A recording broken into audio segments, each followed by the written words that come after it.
Hey, Quinn Police Motor Training. Hello, hello. So I want to talk about the purpose of my training, because it's not about getting faster.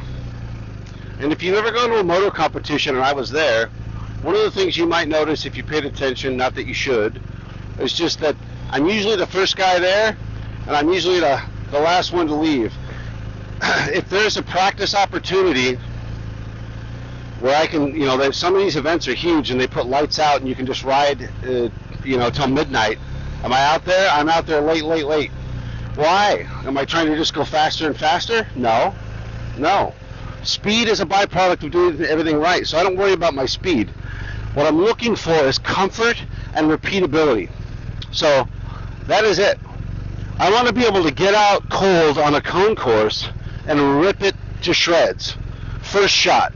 Just warm up my old bones, maybe a cup of coffee, and get out there and just smoke the course.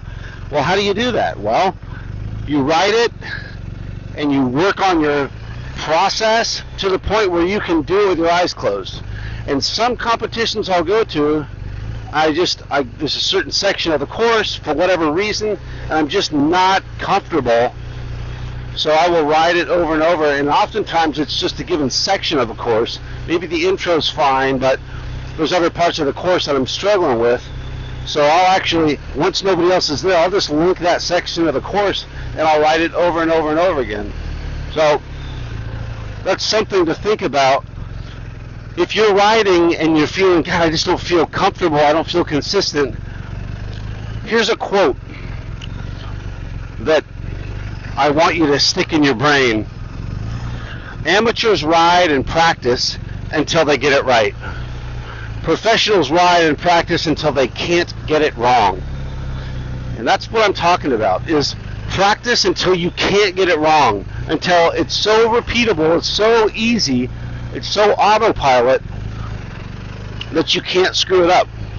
And it doesn't matter what you're working on, what your drill is versus what my drill is. What matters is, you're just working on clutch. Just work on clutch until the cows come home. Just ride and ride and ride until you say, you know what, this is so comfortable, you don't have to think about it. Ride it until you can have a conversation with me and talk about sewing. You can talk about doing the dishes, because your brain no longer has to spend so much time and effort to actually execute the maneuver. So, repeatability, that's our goal, repeatability, okay? All right, you have a great day.